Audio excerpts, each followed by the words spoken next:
girl, you're so much more than gorgeous, so much more than perfect. Wesh, j'espère que vous allez bien, moi ça va nickel. Aujourd'hui on se retrouve sur une petite vidéo sur une review et un avis de l'iPhone XS Max. Donc tout d'abord on commence la vidéo, si vous faites partie de ce genre de personnes qui trouvent que c'est trop cher de mettre ce prix dans un téléphone, alors vous mettez le double dans un paquet de clopes, fermez-la.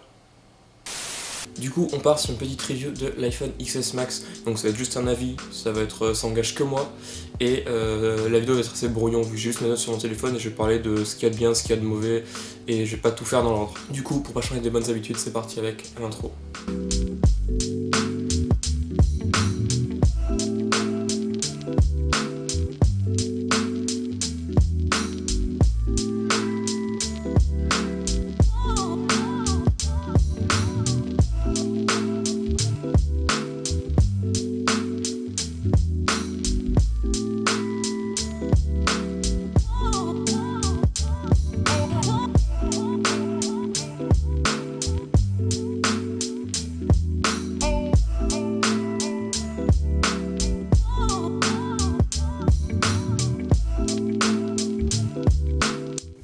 Donc la boîte se présente comme ça, j'ai opté pour la version gris sidéral avec 256 Go, parce que bon, plus il y a de gigas, plus c'est mieux, on peut se le cacher. Donc le téléphone est comme ça, avec un dos en verre super stylé mais super salissant, c'est vraiment le gros problème.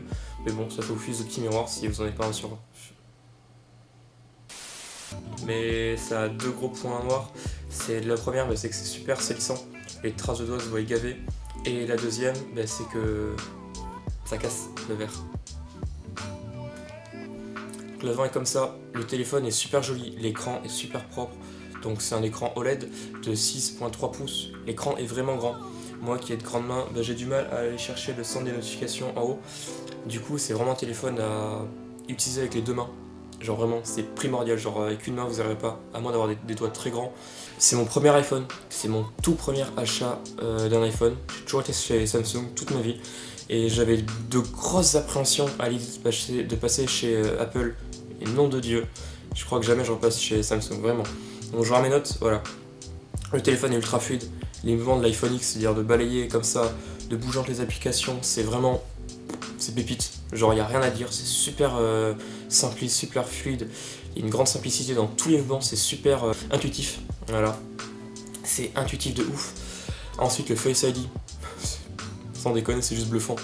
Que ce soit avec les lunettes de soleil, avec le bandana, avec les cheveux attachés, les cheveux longs, tout ce que vous voulez, ça vous voit, que vous ayez la main devant la bouche, que vous souriez, c'est super, je le redis, mais super bluffant, parce que je suis un peu con, du coup je trouve pas d'autres mots, du coup bluffant, on va le redire ça 10 fois, mais c'est super bluffant encore une fois.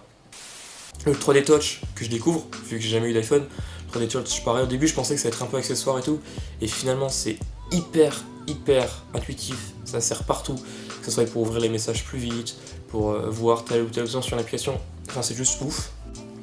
Que je regarde mes notes, ouais, ce que j'ai mis, pas de retour chez Android possible, genre vraiment je suis tombé fan amoureux de iOS, c'est simple, c'est fluide, alors qu'avant j'étais vraiment un Apple hater et tout, je n'aimais vraiment pas du tout Apple, et là vraiment ça m'a fait changer mon point de vue.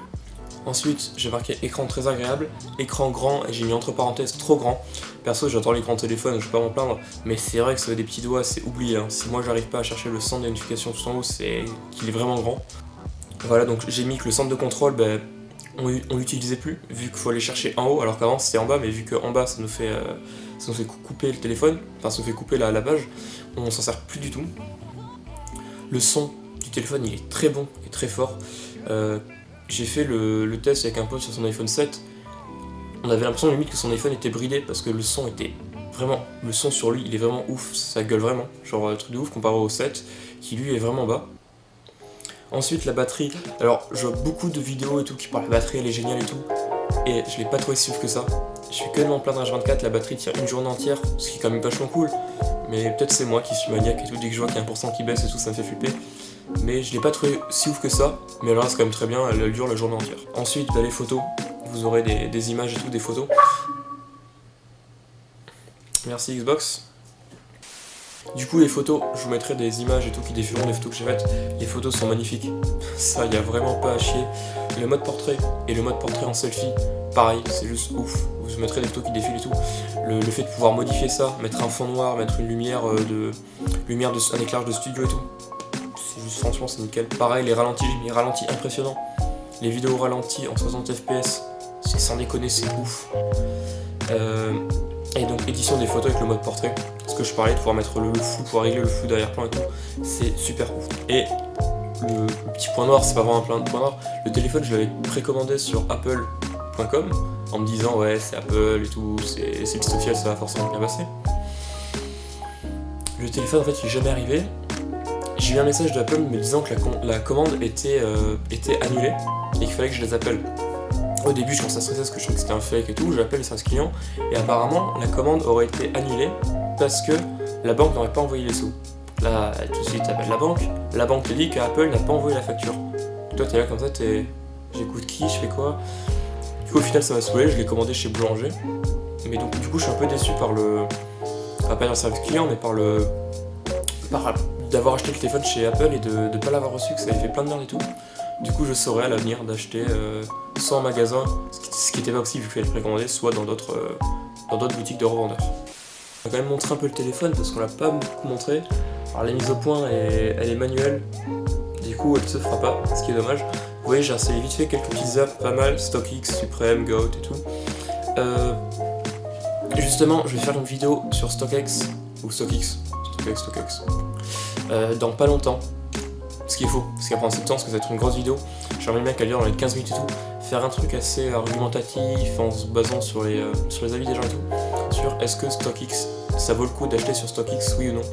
Vu que vous le savez, il y a 40 € et tout de frais de port, de frais de livraison. On arrive à des prix assez hauts, juste avec les frais d'envoi.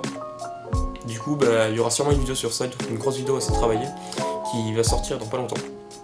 Je suis désolé, c'était totalement hors sujet, mais bon, c'est dit.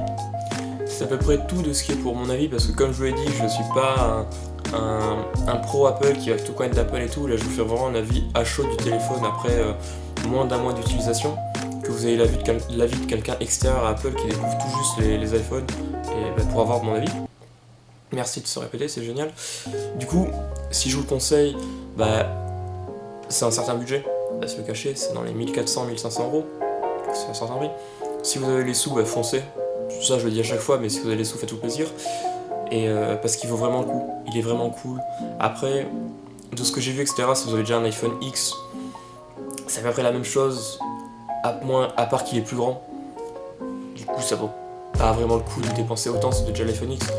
Et si vous passez dans un iPhone par exemple 8, tout ça, je vous le conseille vraiment, parce qu'il est vraiment cool, on s'y fait très vite. Et encore une fois, je suis désolé, je suce, mais cette maniabilité, ce confort des touches et tout, jamais je reviens chez Android, vraiment. Android n'a pas ça, c'est cette fluidité, cette maniabilité, cette intuitivité, est-ce que ça se dit? Non? Oui, on le saura jamais. Donc vraiment, c'est un putain de bon téléphone que je recommande. Du coup, c'est à peu près tout pour cette petite review de l'iPhone. Prochainement, comme je dis, petite vidéo sur StockX qui doit arriver, mais peut-être avant, il y aura une vidéo juste avant, vu que celle sur StockX va prendre un peu plus de temps. Du coup, c'était Nils, j'espère que ça vous a plu. N'hésitez pas à mettre un petit like, des petits commentaires, à vous abonner si ça vous a plu et à partager la vidéo. Merci Xbox une deuxième fois. Et du coup, moi je vous dis à la prochaine. Ciao.